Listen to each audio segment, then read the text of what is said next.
Hello guys, welcome back again to your favorite story breakdown, where I'm gonna breaking down your favorite film, video game, and also series. Oke, gue balik lagi sama film Indonesia, dan ini salah satu film yang gue penasaran juga kayak apa. Dan lagi-lagi gue akan nge-mention ngelantur karena dia reviewer film favorit gue, dan dia akan menjadi seorang reviewer gue favorit gue selamanya. Oke, ya langsung aja ya. Pengantin Setan tahun ini, film tahun ini, bukan tahun kemarin, tahun 2025. Dan lagi-lagi ya boy, ini film tuh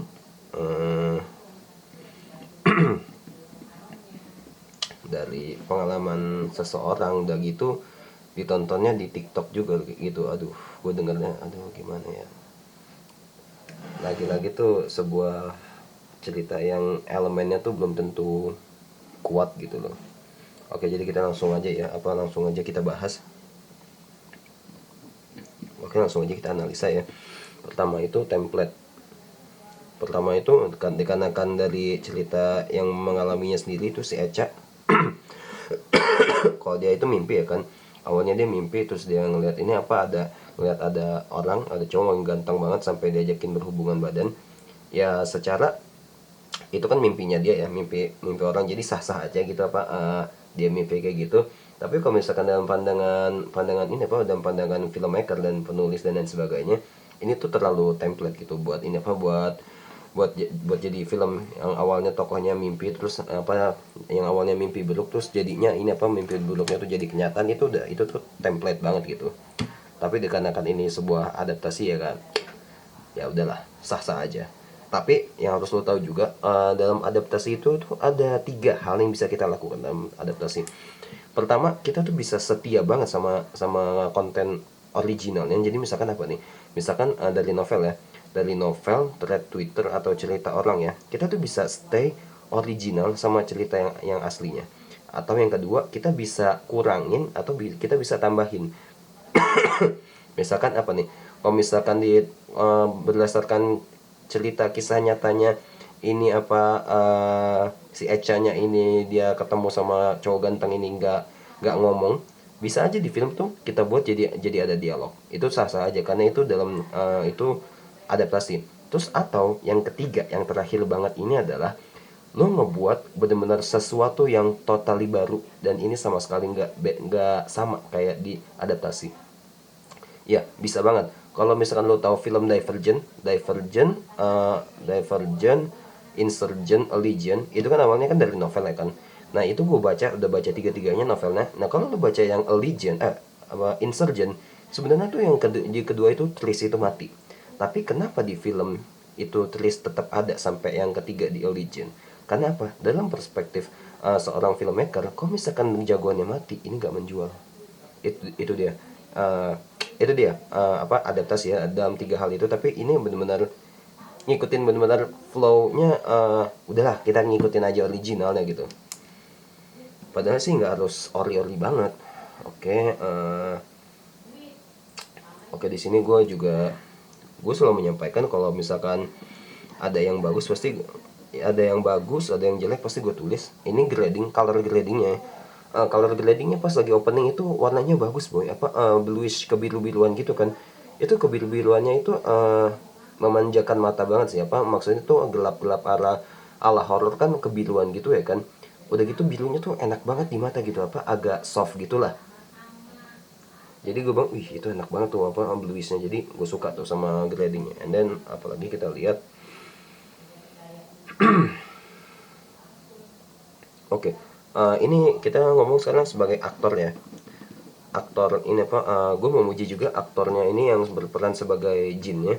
Kan berdasarkan ceritanya si Aca itu kan, dia kan ketemu sama cowok ganteng ya. Kebetulan di sini tuh yang gue bilang tuh, di sini yang gue lihat tuh aktor sebagai Jinnya sih lumayan ganteng juga dari bentuk muka, dalam struktur rahangnya lumayan jauh lain. Jadi gue bilang bagus lah. Oke, terus kan ini dari scene di bagian foreplaynya itu kan, ini waktu pas lagi badannya si Echa dicium-cium gitu kan, ini jinnya itu jelek boy. Jinnya itu jelek. Gue udah nonton sih review dari ngelantur. Kalau misalkan ternyata orang yang pakai jinnya itu pakai kostum, ya kita harus apresiasi lah, apresiasi ya, karena nggak benar-benar CGI banget. Walaupun udah make jinnya, udah make kostum, gue yakin usaha mereka dari ngebuat film ini udah effort yang terbaik. Tapi menurut gue masih kurang sih, tapi bisa gue ini apa, bisa gue hormati, bisa gue nikmati, bisa gue apresiasi lah. Kalau misalkan dari pandangan pribadi gue sih, jinnya sih masih kurang banget ya. Eh, Kalau menurut gue pribadi nggak serem sama sekali, mukanya juga cuma gitu doang, teksturnya cuma apa istilahnya, cuma hitam doang gitu, kulitnya udah gitu, cuma kuku yang panjang gitu kan. Ya kalau menurut gue ya seharusnya sih ini apa, bisa dibuat ini apa sih, apa lebih lebih apa, lebih menjijikan lagi gitu. Karena kalau misalkan dalam Islam itu kan bentuk dari jin itu kan ini apa, apa, jelek banget gitu. Oke, kita sekarang lanjut lagi ke, oh ya ya, ini kita masih di ini apa, masih di openingnya di sini. Gua katakan lagi di sini grading lagi, tapi di sini gradingnya grading kamar ya. Nah ini grading kamarnya ini bagus bagus nih apa, brown brown warm kayak gitu kan. Gradingnya itu brown warm kayak gitu, udah gitu skin tone alias warna kulit dari pemain juga masih berasa banget gitu. Berasanya itu bukan ini apa, bukannya ini apa, bukan warna kulit yang bercampur gitu ya. Kan kayak misalkan gini nih, kan ini kan warna kulit gue kan udah bercampur banget sama ini kan, sama lampu ini kan udah campur banget kan. Tapi kalau di film itu, warna brown warmnya itu warna asli dari pemainnya itu masih kelihatan gitu, jadi bagus lah itu di situ. Oke, habis itu apa lagi, oh iya iya, toxic relationship. Awalnya ini apa, awalnya ini kan kalau kalau mereka itu nikah itu agak sedikit toksik kan, apa, kalau misalkan bisa nggak sih, kalau misalkan suami suami pulang tuh ini apa, dibikin senang kayak gitu, bisa nggak sih kamu apa, ngeluangin waktu buat makan sama istri kayak gitu dan sebagainya ya kan. Itu cuma sebentar-sebentar doang, tapi itu efektif banget itu pembuatan pembuatan dialognya, jadi nggak usah panjang-panjang, itu pun dialognya pendek-pendek, dan itu apa, bekerja dengan baik banget itu. Oke oke, sekarang kita udah masuk ke scene ini apa, di mana pas si Echa kerja ya. Echa itu kan ini apa, di bagiannya apa, ekspedisi kurir ya kan. Nah itu kan ada scene ini apa, ada scene cek barang kan dia, cek barang di gudang itu.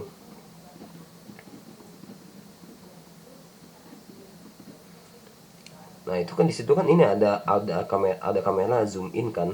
Udah gitu ada musik juga. Nah gue bilang lagi nih, gue bilang sekali lagi, itu tuh karena itu kan di zoom in gitu ya. Ini filmnya horror kan.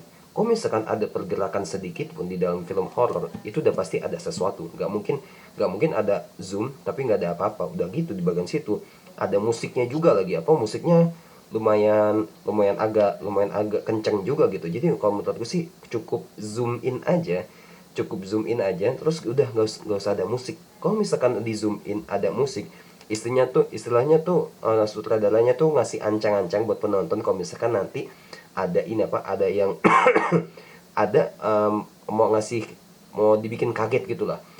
Nah, lebih baik, sebaik-baiknya sebuah kaget dalam film horor ada di mana di saat lo nggak memberikan ancang-ancang kepada penonton, itu yang lebih baik.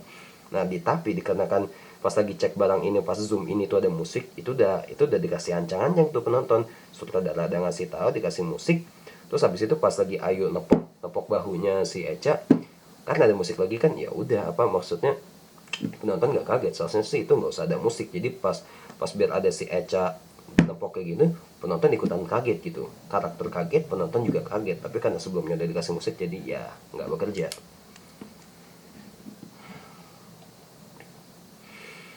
Oh, oke oke, terus habis itu, oh ya, masih di scene yang sama ya.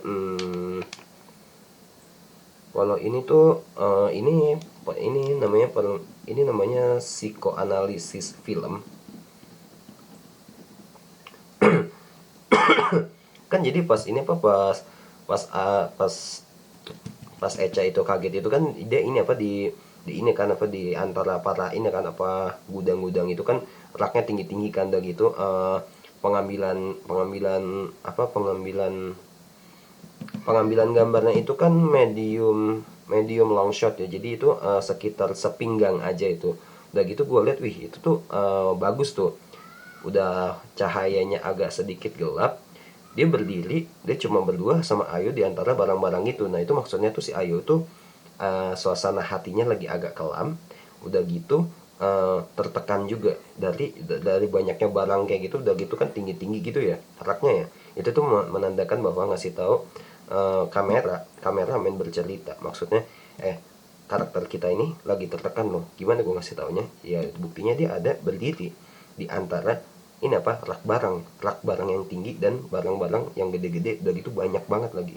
Itu dia maksud, itu dia menggambarkan tertekan tanpa harus berbicara dan dialog khusus dari kamera.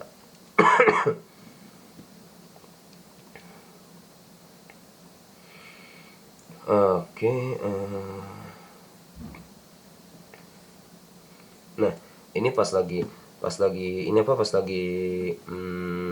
istirahat ya, kan ini apa si ini apa si Echa bilang kan, apa iya ya, apa pernikahan tuh isinya gini aja, apa ribut aja, pacaran tuh waktu pacaran manis tapi pas udah 3 tahun nikah isinya begini aja. Itu tuh sebagai bukti dialog kalau misalkan separah apa sih emang apa pernikahan lo itu. Dan lagi yang gue suka tuh di situ pendek pendek ini apa pendek banget lagi dialognya itu pendek, dan itu tuh berbobot gitu, jadi ngasih tau penonton tuh kalau misalkan emang udah lumayan parah gitu lah pernikahannya, itu tuh bagus. Nah yang gue suka juga Ayu, Linda Ayu sahabatnya si Echa, dialognya itu bener-bener sahabat banget gitu loh. Lu tahu kan kalau misalkan lu ngomong sama sahabat gimana kan, lu lagi keadaan hati lu lagi parah, sahabat datang bukannya mencerahkan tapi malah bikin lo makin muram, ya itulah seorang sahabat. Tapi sebenarnya sih nggak begitu maksudnya. Itu si Echa itu sahabat, dialog sahabatnya tuh bagus banget tuh. Kapan terakhir kapan terakhir kali kau berhubungan badan, kapan kapan terakhir kali make upan gini gitu dan sebagainya. Suami datang tuh pengennya dimanja gini gitu dan lain sebagainya. Itu tuh dialognya tuh bagus banget, dan gitu pakai bahasa daerah lagi. Jadi gue rasa kedekatan antara kedekatan sama sama songong-songongnya sahabat itu bener-bener berasa banget gitu. Jadi emang Echa itu bener-bener sahabat banget gitu. Udah bahasanya pakai bahasa daerah, udah gitu ya bahasa sahabat, lu tau lah gimana apa kasar-kasar bermakna, tapi maksudnya itu gue suka tuh karakter dari Echa. Udah gitu penggunaan bahasa daerah dari Linda juga bagus tuh. Oke oke. Ini sekarang kita jam ini ya, kita ke scene-nya ini apa, scene-nya Ariel alias suaminya Echa. Di sini tuh dia ini apa, dia kan ini apa kerjanya ini apa kayak di ini apa di bagian ini apa buat ngejaga keluar masuk ini apa keluar masuk parkir kan. Nah di situ tuh kan awalnya kan di hallway dulu ya, di koridor. Nah di situ tuh gradingnya tuh bagus tuh, warna kebiruan, udah gitu terang gelapnya itu pas banget. Jadi bener-bener gue yakin pas pertama kali lo ngeliat tuh lo ngerasa bahwa ini adalah horor, serem dan misterius, semuanya itu jadi satu, dan warnanya itu tepat banget, gue suka. And then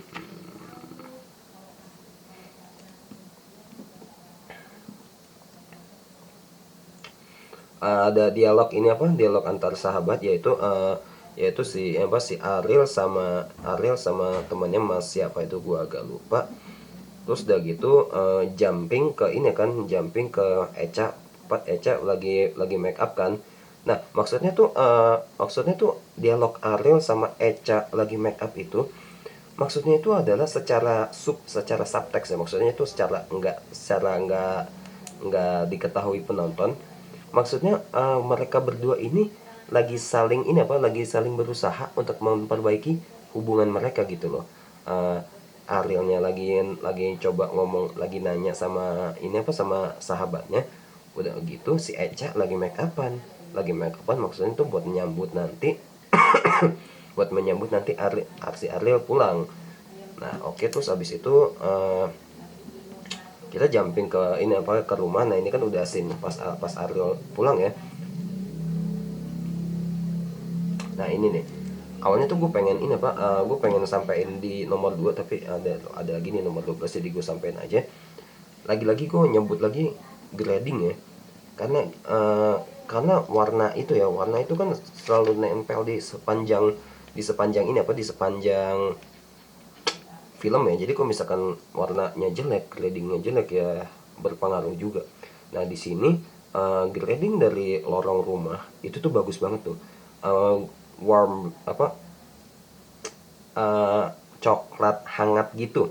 Udah gitu peletakan lampunya juga pas banget gitu loh, memberikan suasana rumah yang misterius juga kan. Lu lihat sendiri kan kayak gimana kan, apa koridor rumahnya gitu kan. Itu gue suka banget beneran. Warnanya coklat, udah gitu coklatnya itu hangat. Nah di situ peletakan lampunya tuh bagus, jadi seakan-akan kayak ada koridor yang gelap terus tiba-tiba terang ya. What's the matter man, ini rumah, bukan ini apa, bukan sebuah tempat angker, tapi jadinya bagus coy. Oke. Oke. Ini kita sekarang ke bagian musik. Nah ini tuh musik scene make up. Musik scene make up udah gitu sampai ngajak ke kasur itu bagus, nggak terlalu gede, volumenya tuh stabil ya. Karena gini loh, karena kebanyakan Indonesia tuh sering banget ya di film-film horor apalagi ya, kebanyakan pakai musik tuh digedein, bong bong bong bong bong bong bong. Ya maksudnya gak usah begitu coy. Lu tuh harus belajar banyak dari film Hollywood yang dimana mereka tuh nggak selalu mengandalkan suara gitu loh. Jadi Indonesia tuh sering banget tuh musik tuh digede-gedein banget, padahal kalau misalkan nggak usah pakai musik juga lebih bagus gitu loh. Nah ini di musik make up, ini musik di pas make up udah gitu sampai ngajak ke kasur itu bagus, nggak terlalu gede, dan itu posisinya stabil lah. Apa stabil karena gini loh, gue sering kali ngeliat gitu awalnya tuh cuma buat ini apa, buat awal-awal musiknya tenang stabil, tapi semakin ke atas semakin sin tujuannya kan buat ini apa, berhubungan badan kan. Semakin sinnya menunjukkan berhubungan badan semakin tinggi volume musiknya gitu, tapi ini enggak stabil, jadi eh, lebih enak, lebih bagus lah. Jadi ini loh apa maksudnya, pas di scene musik make up itu biarkan aksi yang berbicara, musik cuma sebagai pemanis doang.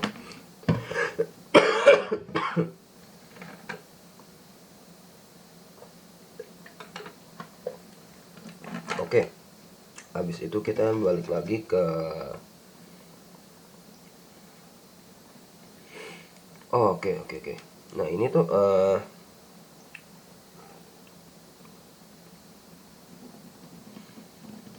nah ini kan ini apa, pas lagi mereka berhubungan badan ini kan ada kemunculan setannya itu kan, si Dasim itu kan ya, dari ini apa, dari apa,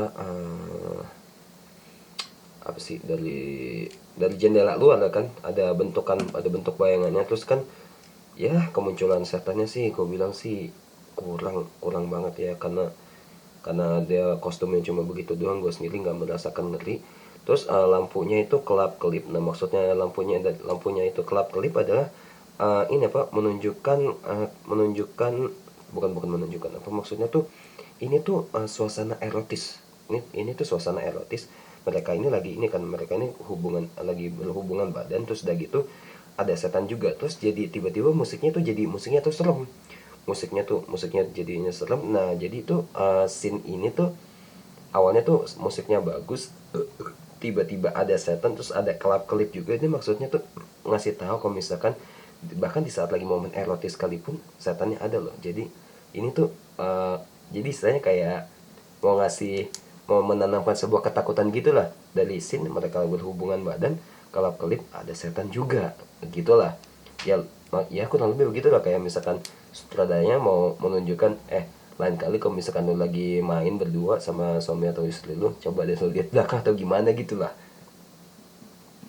Ya pokoknya lu tau lah maksud dari film, dari adegan itu kayak gimana. soalnya kalau misalkan gue pengen jelasin lebih panjang lagi agak sedikit susah gitu. Oke. Oke. Ini nih ada lagi ini lagi-lagi ini apa sih? Psikoanalisis. Nah, ini kan setelah dari scene malam itu kan ini kan ada shotnya Echa dari atas kan, dari atas, dari lantai atas itu kamarnya. Terus kita lihat kan ini apa, ada struktur besi, ini apa, bangunan rumahnya yang rumit ya kan. Nah, ini itu tuh maksudnya tuh ini coy, apa, menunjukkan bahwa rumah tangga mereka itu tuh sebenarnya tuh rumit gitu. Itu kenapa diwakilkan betapa rumitnya hubungan rumah tangga mereka itu dari ini apa, dari struktur besi yang rumah mereka itu loh.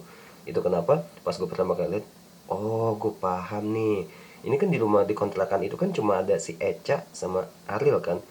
Nah, berarti itu kebetulan itu Echa yang keluar. Jadi maksudnya itu adalah scene ini menunjukkan secara subtext adalah sebenarnya serumit ini loh hubungan rumah tangga mereka, serumit dari struktur besi yang lo lihat, begitu maksudnya. Habis itu kita lanjut lagi ke oh, kalau ini properti. Properti penjepit rambut ya. Properti penjepit rambut pas lagi makan, loh kamu pakai rambut apa, penjepit rambut itu kenapa kamu nggak suka ya? Enggak, aku suka kok, kamu kelihatannya manis. Soalnya ini apa, soalnya aku kan pertama kali ini apa, kamu pakai penjepit rambut itu kan ini apa, waktu pas pertama kali kita ketemu gitu. Nah, mungkin lu nggak begitu ngerti banget maksudnya apa ya. Jadi maksudnya gini loh, buat cewek ya khususnya ya, kalau misalkan cowok itu mengingat sebuah momen yang ini apa, momen yang indah ya, misalkan hal kecil aja, misalkan apa nih, misalkan cincin kuning biasa nih, misalkan cincin kuning biasa istilahnya cuma dari warna emas doang lah ya.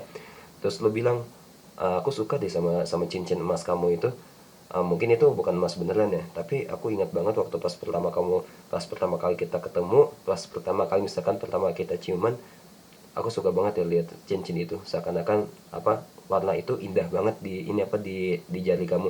Nah, itu tuh maksudnya tuh momen kayak gitu aja tuh, kalau misalkan cowok ingat momen kayak gitu tuh, cewek tuh berarti menganggap bahwa, oh berarti dia semanis ini loh sama gue, sweet itu sama gue, karena dia tuh inget momen-momen penting dimana itu apa, dimana gue lagi sedih dan lain sebagainya, termasuk apa yang gue bilang tadi tuh. Nah, termasuk juga si Echa itu yang penjepit rambutnya itu pas pertama kali mereka ketemu. Jadi udah gitu,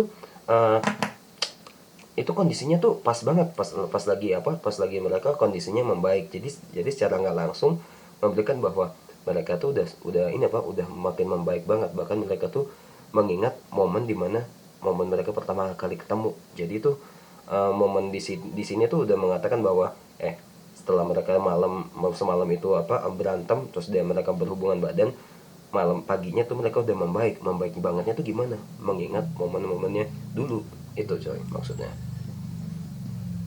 Oke, habis itu oh iya, scene makan ya kan, mereka itu kan sarapan ya. Scene sarapan ini boy natural banget. Semua yang ada di film kan pasti kan ditulis dalam skenario ya, tapi yang gue lihat di dalam adegan itu adalah mereka tuh natural banget, seakan-akan mereka tuh menjalani kehidupan biasa, nggak disetting. Bahkan ke gue nggak merasa kayak di situ ada perintah dari sutradara gitu. Jadi di situ scene makannya tuh pas lagi sarapan itu natural banget coy. And then letakan foto pernikahan. Nah, letakan foto pernikahan ini tuh dalam kita nggak usah ngomongin konteks film panjang ya. Kalau dalam sinetron itu klise banget, pasti sesuatu yang akan terjadi gitu kan. Tapi dalam konteks film horror, walaupun ini terlalu klise dan ini konteksnya udah film panjang yang jauh lebih profesional dari sinetron, ini tuh bercerita dengan sangat cepat, udah gitu sebentar, efektif, dan penonton tuh langsung inget maksudnya ini apa. Udah gitu di foto pernikahan ya kan, foto pernikahan maksudnya kan momen sakral itu, ngasih tahu ke penonton, woi, sesuatu yang nggak bener tuh bakalan terjadi. Gimana caranya ngasih taunya? Ya udah, kita bikin aja tuh foto pernikahan mereka tiba-tiba retak, nah gitu, itu pasti penonton bakal ingat itu.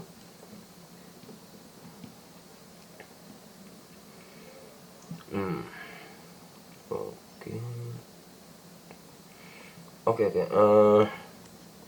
Ini di sini ada simbolis juga. Pertama simbolisnya itu gue salah nulis sih. Kan pertama ada simbolis Steiger Kuli ya kan, udah gitu ada stiker merah, gue nggak tahu tuh yang ditempelin ini apa di depan toko orang Cina ya. Tapi gini, tapi ternyata simbolis yang Steiger Kuli itu tuh sebagai planting information bahwa si Ayu Linda itu bakal meninggalnya tuh nanti ya di situ di bagian Steiger Kuli itu. Tapi ya gue tuh pas gue ngeliat simbolis Steiger Kuli sama ini apa stiker merah orang Cina gitu, maksudnya gini loh. Bahwa hubungan mereka tuh sebenarnya tuh lagi ini apa lagi apa fragile, lagi rapuh. Hubungan mereka tuh lagi rapuh, serapuh dari ini apa formasi dari struktur Steiger Kuli itu. Udah gitu udah rapuh banget, kan ada ini juga ya apa udah rapuh pasti bakal mudah hancur. Semudah hancurnya kayak gimana? Kayak stiker merah yang ditempelin di ini apa di toko orang Cina gitu yang warna merah. Jadi istilahnya udah rapuh, terlebih lagi udah rapuh, gampang banget hancurnya gimana, ya udah bagaikan stiker yang tinggal diambil, selesai lu buang gitu coy. Walaupun sebenarnya gue menerjemahkannya salah ya, ternyata Steiger Kuli itu ini apa cuma sebagai planting information kalau misalkan si Ayu Linda bakal matinya di situ. Oke. Sekarang kita balik lagi ke bagian gudang barang ya. Pas di bagian gudang barang itu kan sengaja ya dibuat gelap ya kan, udah gitu menandakan ada something yang akan terjadi. Dan ternyata emang benar ada yang terjadi dong. Ternyata kan pas lagi di tempat kerja itu ini kan apa si cowoknya itu berubah jadi jin, terus ini kan neror gitu kan sampai kabur ke ini apa kabur ke kamar mandi ya kan. Nah terus udah gitu maksudnya dari teror itu adalah sebagai perusak hubungan dari internal. Si ini apa bisa perusak hubungan secara internal, yang dimana Echa harus berhenti kerja sampai yang akhirnya dimana Ariel harus bekerja sendirian, yang jadi istilahnya ya istrinya di rumah aja sedangkan suaminya sendiri di luar sana kerja banting tulang gitu. Tapi ternyata itu cuma sebagai bentuk gangguan aja, nggak sampai si Echa-nya harus berhenti kerja. Oke, kita lanjut lagi.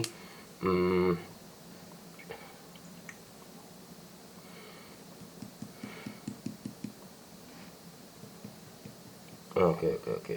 Sekarang ini tuh gue agak lupa ini scene-nya yang dimana pokoknya ini tuh ada ini apa ada pengamen ini apa ada pengamen bayi ini apa yang apa pengamen bayi yang kostumnya aneh itu loh, yang sebenarnya sih agak creepy juga gue lihat ya. Nah itu tuh sebenarnya itu sebuah simbolis ngasih tahu ke penonton kalau misalkan Echa itu bakal hamil loh, hamilnya udah gitu hamil anak jin lagi masalahnya. Oke, then ini sekarang kita di di tempat kerjanya si Ariel suaminya. Kan ini ya kita lihat kan pertokoan itu kan gelap ya. Terus habis itu kan kita lihat itu si Ariel itu semakin jalan ke tempat yang semakin gelap kan. Nah, itu grading semakin gelapnya juga bagus gitu loh. Nggak bener-bener total gelap, masih bisa kelihatan gitu apa seenggaknya 5% dari skin tone-nya Ariel itu masih bisa ini apa masih bisa kelihatan banget. Nah udah gitu terlebih lagi di situ kan ada lampu kedip ya kan, dimana dia ngelihat ini apa ngelihat si Echa ya kan, si Echa. Udah gitu ada suara jelitan juga, ditambah ternyata si Echa ngelahirin di situ kan. Udah gitu ada suara bayi ngelahirin bang. Wih anjir nih coy, apa ini nih yang gue suka nih, terornya itu bener-bener creepy-nya dapet, apa menghantui dapet, memorable di penontonnya juga dapat. Di situ gue suka sih scene itu beneran. Jadi Lu tuh bener-bener seakan-akan kayak ngebuat creepypasta lu itu lu masukkan ke dalam film, dan itu gue bilang wow, itu keren, gue suka tuh beneran. And then kita sekarang ke mana lagi? Oke. Nah ini sekarang kita ngomongin teror antara keduanya ya. Teror antara si Echa sama Ariel ya. Mereka ini porsi dari ini apa? Porsi teror antara keduanya itu nggak tumpang tindih ya. Udah gitu terornya itu sama-sama di tempat krusial, di mana tempat mereka kerja ya kan. Yang pertama tuh si Echa ini apa, mual ya kan.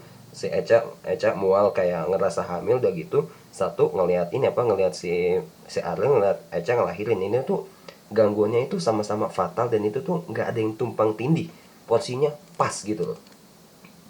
Oke, dan habis itu kita apa lagi?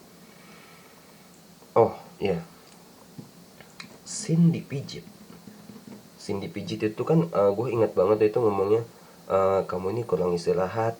Bang, mau istirahat gimana bu, orang setiap hari pulangnya malam, udah gitu paginya harus kerja lagi. Nah itu tuh di situ yang gue suka, suaranya dari ini apa, dari Echa itu berasa kalau misalkan dia tuh emang ini apa, dia emang capek banget gitu. Bang, kenapa lu puji bang, kalau cuma ngomong gitu doang. Pasangan gini coy, eh, ada yang harus dialogin gitu loh. Kayak misalkan gue lagi capek nih, seharusnya tuh dari suaranya tuh bisa ini apa, bisa ditunjukin banget kalau misalkan lagi capek. Kayak misalkan gue lagi capek nih kan, istilahnya kayak masih agak ada enjoy sedikit ya. Lu bikin gimana kayak gitu pas lagi capeknya, gue lagi capek ini. Nah itu kan berasa banget boy bedanya. Nah jadi tuh udah dari ngomong gitu aja berasa gitu karakternya kalau misalkan dia tuh emang capek gitu. Jadi nggak usah harus gimana bu, setiap hari saya capek, nggak usah. Mau gimana bu, setiap hari pulangnya malam, udah gitu pagi harus kerja lagi. Itu lebih efektif. hmm. Oke, nah itu pas lagi si Echa dibilang, oh pantesan aja udah hamil 3 bulan ini. Nah, di situ tuh maksudnya tuh tanda ketegangan atau tensionnya tuh udah semakin naik.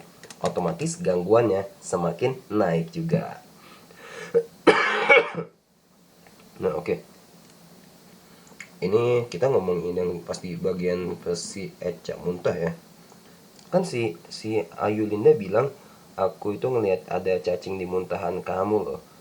Eh, tapi lu merasa yakin nggak dari dialog itu doang? Kan biasanya dari film horor itu kan suka dikasih flashback kecil kan. Kayak misalkan istilahnya cuma si Ayu ngeliatin ngeliatin wastafelnya cuma sebentar aja, tapi itu kan flashback yang bagus. Itu maksudnya buat lebih meyakinkan penonton daripada cuma si Ayunya ngomong, aku ngeliat ini loh apa, muntahan kamu di wastafel itu. Kurang meyakinkan aja sih. Seharusnya sih dikasih ini aja apa, dikasih flashback sebentar, itu sih nggak masalah itu.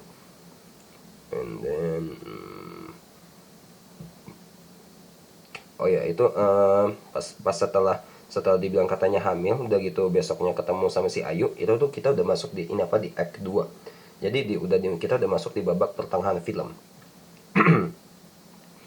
Oke, nah kebetulan Erika Carlina ini kan ini apa, yang main sebagai Naning ya, yang main sebagai Naning di Pabrik Gula.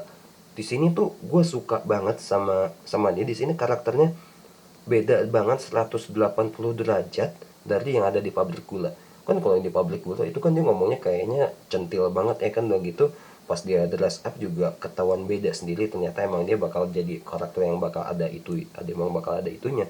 Nah di situ tuh dia beda banget. Dari suara tuh gue udah yakin kalau misalkan wih, dari suara aja dia udah meyakinkan banget nih karakternya. Dan ternyata pas gue lihat sepanjang film, oh emang bagus di situ dia main karakternya.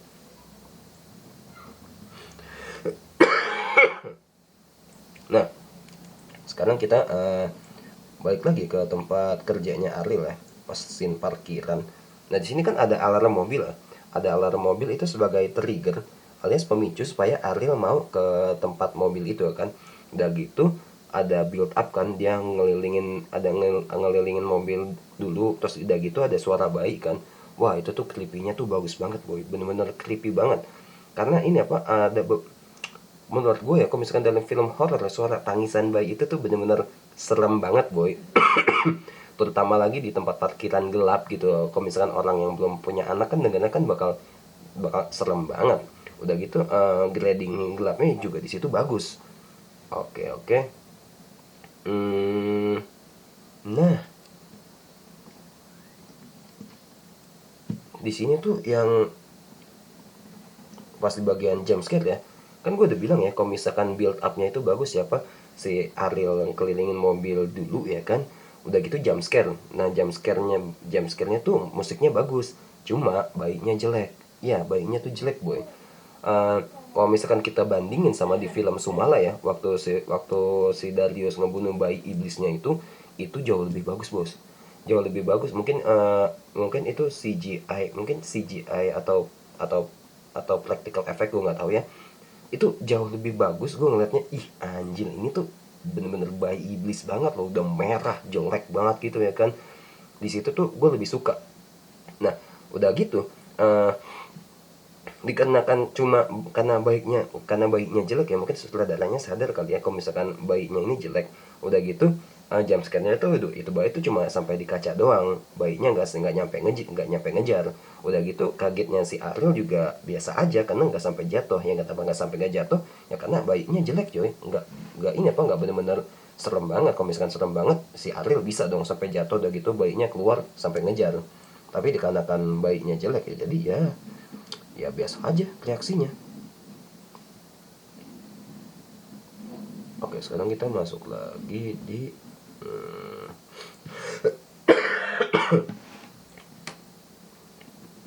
ini gue dapetin hasil analisis nih lumayan banyak juga ini. Oke, sekarang kita di ini apa, scene di kantin ya. Scene di kantin. Nah ini scene di kantin itu kan di luar ya, awalnya tuh kan long shot dulu kan, di shoot dari jauh, terus tiba-tiba mendekat zoom in sampai ke muka. Nah itu tuh bagus banget tuh, gue suka tuh. Eh, maksudnya tuh dari luar tuh, maksudnya tuh suasana hati udah gitu sampai di zoom di bagian muka tuh, maksudnya tuh ini suasana hati dia sepi. Udah gitu pas semakin zoom in, semakin di zoom in apa ke mukanya, di mukanya itu maksudnya tuh spesifik pikirannya pikirannya si Echa tuh lagi gimana. Nah itu tuh bagus tuh, apa bercerita, maksudnya suasana hati sama pikirannya si Echa lewat, nggak lewat gambar ya, sinematografi atau lewat kamera. Oke udah gitu apalagi oke di pondok pesantren. Ini pas di pondok ini kan, ini apa, si ustadznya ini kan lihat jin ya, lihat jin. Nah itu bagusnya tuh nggak pakai plot twist coy, nggak pakai plot twist, jadi langsung aja tuh apa, pas ustadznya pertama kali ustadznya ngelihat agak ini apa, kepalanya agak agak miring ke kiri ya kan, ternyata ditampakin juga tuh langsung tuh di mata pak ustadz ngelihat ini apa, ngelihat jin. Kenapa gue puji di sini, karena kebanyakan gini loh apa, ustadznya cuma miring doang kepalanya. Ya nanti pas ini apa, pas di akhir baru dikasih tahu, pas pertama kali kamu kesini tuh saya itu sebenarnya udah lihat ada cowok yang di belakang kamu. Ya jadi adanya apa, plot twist. Tapi di sini enggak. Nah, ya udah, apa ustadznya ngelihat ke kiri maksudnya apa, langsung aja bayar di tempat. Nah itu tuh bagus, gue suka tuh. Oke, habis itu apalagi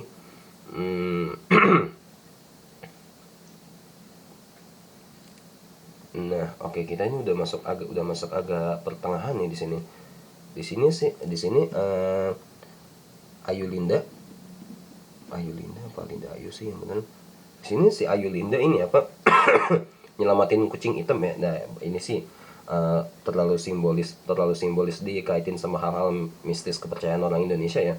Kalau misalkan kucing hitam tuh nggak bawa sial ya. Di sini kan si Ayu Linda ini kan nyelamatin kucing hitam ya. Udah gitu pas dibawa ke suatu tempat terus ngilang kan. Udah gitu ternyata kucingnya jadi jinnya si Dasim itu. Udah gitu nggak serem juga sih. Seharusnya sih bisa dibuat lebih menjijikan sih ya, apa bertaring dan lain sebagainya. Cuma dikarenakan mungkin ini pasti udah usaha mereka terbaik, jadi ya udahlah kita apresiasi aja. Oke, di sini transisi Echa dari transisi dari Echa ke ini apa, ke iblis si Dasimnya itu. Bagus boy. Kan lu lihat kan istilahnya kayak palanya tuh kan kayak geraknya tiba-tiba patah-patah gitu kan, pasti bacain surat-surat gitu kan. Nah itu tuh di situ bagus, dikarenakan ini apa, nggak semua orang tuh bisa memerankan sesuatu yang sangat beda banget gitu dari apa yang dia suka dari dirinya sendiri gitu. Nah di situ tuh bagus banget gitu loh. Oke, eh, pas lagi itu kan lagi rukiah ringan ya. Yang gue sayangkan juga sih kenapa nggak malam aja ya. Kan gini loh, maksudnya kalau misalkan malam itu kan ini apa, pas lagi malam itu kan eh, lebih serem ya kan, terutama rukiah kayak gitu kan. Gue sih kalau misalkan ada rukiah malam-malam ya, walaupun itu sebenarnya rukiahnya itu niatnya baik, gue sih ngerasa sih agak serem ya, agak serem gitu kan, dibacain surat-surat kayak gitu. Gue sendiri sih agak serem, agak merasa serem aja. Cuma di sini kenapa dia dilakukannya siang hari, soalnya sih enaknya sih lebih malam. Kalau malam itu bisa aja ada dramatiknya gitu loh. Oke, terus habis itu oke, gue sih ini sedikit pertanyaan aja ya. Kan mereka itu kan tinggal di kontrakan ya, tapi kontrakannya gede loh boy. Beneran. Gue sini ngeliatnya, ih anjir kontrakan tapi enak banget dilihatnya begitu kan. Udah bawahnya gede, kamarnya gede juga nih, kontrakan apa bener kontrak apa gimana gitu kan. Cuma ya itu harus dipertanyakan. Seharusnya sih bisa di ini apa, sutradara sama penulis skenario itu bisa menunjukkan bagaimana mereka bisa kontrak di situ ya. Oke, gue udah muji lagi ya, gue puji lagi karakter Echai di sini bagus banget dari public gula di sini. Nah, oke, sekarang ini porsi dari dua genre yang berbeda ya. Kan di sini itu kan maksudnya kan ada romance, ada horror kan, karena mereka ini udah nikah kan, berarti otomatis ada romance, gangguannya adalah horror. Nah, yang gue suka di sini tuh romansnya di sini tuh jarang-jarang. Udah gitu tuh romansnya sekalinya ada tuh nggak berlebihan gitu loh. Itu tuh langsung berbobot, dan horornya juga ini apa, sekaliannya horornya ada tuh nggak langsung yang porsinya wow banget, porsinya tapi sedikit-sedikit dulu. Jadinya gue sebagai penonton, gue pengen nonton film ini terus menerus karena dikasihnya sedikit demi sedikit. Jadi itu porsinya bagus, dan gue pun sebagai penonton tetap pengen nonton. Oke, 35. 35 banyak juga. Oke, di sini gue udah nulis rumah, gak usah gue sebut lagi ya.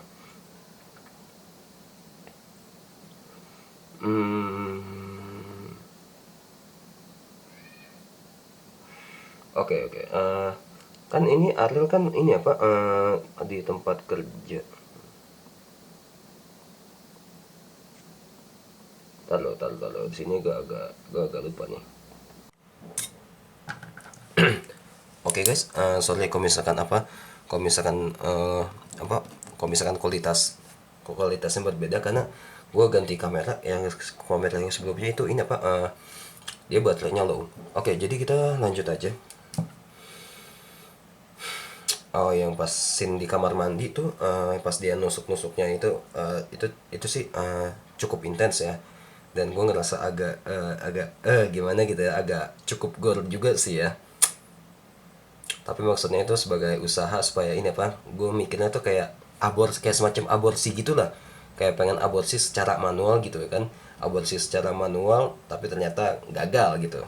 Nah, oke, sekarang kita masuk di scene rukiah. Nah, di sini scene rukiah ini tuh sebenarnya tuh ngambil referensi dari ini apa, dari Insidious juga sih, karena ini apa, dia bilang Cak, pulang kayak gitu kan. Nah, di sini tuh yang gue nggak gue salahin juga sih, gue sayangkan ya, kenapa scene rukiah ini tuh nggak begitu intens banget gitu. Istilahnya cuma ngebacain doanya cuma 2 kali doang. Sorry, gue kebawahin sedikit. Nah, dibacain doanya tuh cuma 2 kali, perlawanan juga cuma 2 kali, udah gitu apa, perlawanannya itu tuh cuma sedikit-sedikit gitu loh.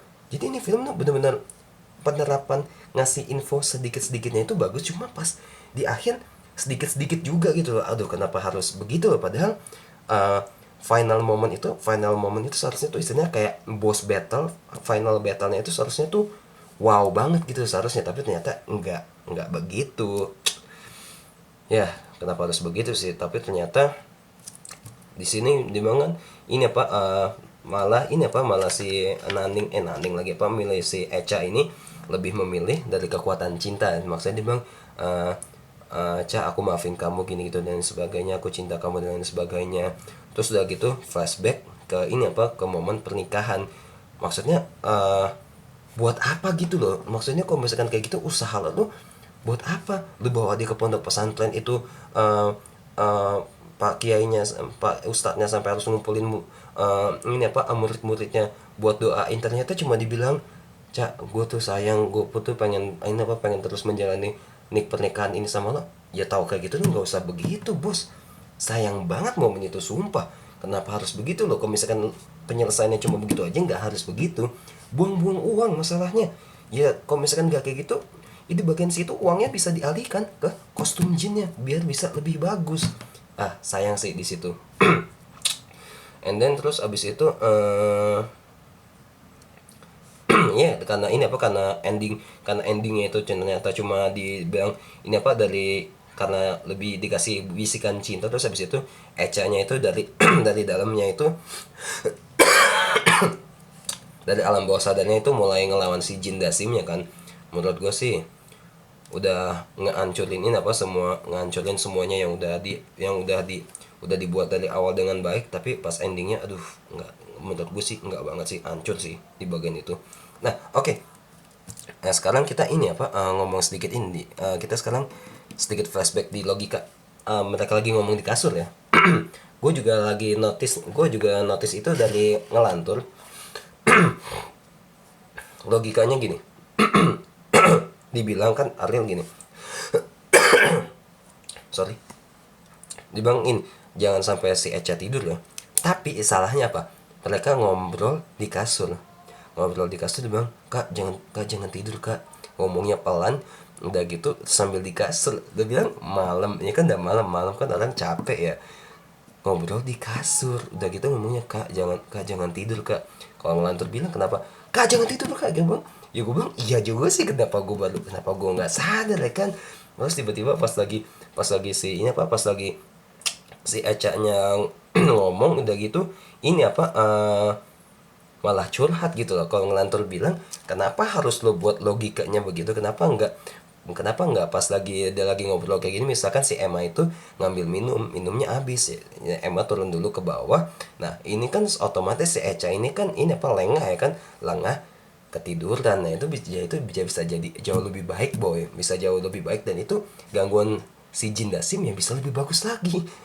Tapi setelah gue lihat itu, oh iya bener juga ya, kenapa begitu ya, gue bilang pinter. Gue bilang sih ngelantur itu pinter banget boy, dia tuh bisa sorry apa tadi tiba-tiba ngekat sendiri. Gue bilang sih ngelantur itu pinter boy, karena dia bisa mendapatkan hal yang gak disadari oleh banyak orang gitu loh. Gue sendiri ya sebagai seorang penulis dan seorang analis film ya, gue tuh ini apa, kecolongan gue nggak dapet itu. Gue bilang ih aja ini orang emang bener-bener pinter, makanya gue suka banget gue nonton ini ngelantur. Gaya reviewnya yang bener-bener jujur-jujuran, di bang sampah-sampah, bagus ya bagus. Oke, ini sekarang ini kita terakhir banget nih 38. Sekarang kita ngomongin masalah ceritanya. Di sini gue tulis alasan. Lah kenapa alasan bang? Jadi gini, kan pas awal mulai kan gini ya, awal mulai kan dikasih tahu kalau misalkan si Echa itu mimpi udah gitu diajakin berhubungan badan sama cowok yang ganteng banget kan. Nah dikarenakan ini adaptasi ya, adaptasinya itu jangan plek-plekan banget. Seharusnya ada yang ditambahkan, ada yang dikurangin. Tapi sayangnya ini cuma plek-plekan doang, gak ada yang ditambahin. Secara ya dalam Islam ada ada hal yang membuat manusia itu disukai oleh jin. Nah ini kenapa nggak dicari dulu nih, misalkan si Echa-nya kenapa nih dalam film doang khusus ya, kenapa nih si Echa ini sampai suka disukain jin. Misalkan kita bisa kasih tahu lah nih, misalkan sebelum dia tidur ya, misalkan dia suka apa nih, misalkan sorry ya agak sedikit vulgar, misalkan si Echa tuh suka foto-foto bugil misalkan, terus dikirimin apa buat disimpan sendiri misalkan ya kan. Nah, bisa aja nih, tapi harus diriset dengan baik apa yang membuat manusia disukai sama jin. Misalkan si Echa begitu ya. Nah, malamnya dia ketemu. Sorry, tiba-tiba keputus lagi. Nah, misalkan itu ya. Misalkan si Echa itu dia tuh suka foto-foto bugil yang dia simpan sendiri tuh di HP-nya.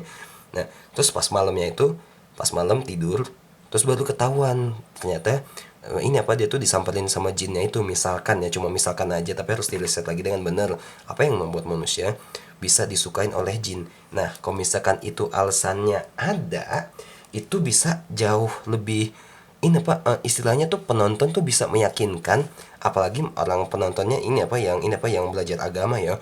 Oh, misalkan gini, misalkan si Ecanya oke, sedikit lagi nih. Ini baterai gue juga udah low, ini juga udah kekat berkali-kali. Jadi misalkan itu alasannya udah ketahui ya, misalkan si Ecanya suka suka bugil. Nah, penonton tahu alasannya, apalagi penonton yang belajar agama ya. Jadi penonton bakal bilang, oh alah, pantesan dia suka begini begitu, gimana nggak disukain sama jin gitu loh.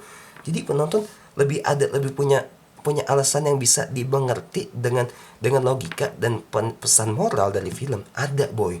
Nggak cuma plek-plekan ngambil dari cerita orang doang gitu. Ya jadinya secara ngambil cuan ada, tapi kalau misalkan pesan moralnya ada nggak, ya gue sendiri dalam film ini nggak ada. Udah gitu pas ending Rukia cuma dikasih bisikan cinta dong, selesai ya, hancur. Buat apa lo bikin bikin film yang ternyata, buat apa lo bikin film tentang cewek disukain jin tapi lo bilang gue cinta sama lo gini gitu dan sebagainya, selesai ya. Lo tahu kayak gitu kan, lo nggak usah buat bikin film kayak gitu sih. And then ya, analisanya selesai. Oke, thank you banget boy kalau lu udah nonton video dari awal sampai akhir, lu udah nonton video-video yang gue sebelumnya, apalagi video gue yang pakai bahasa.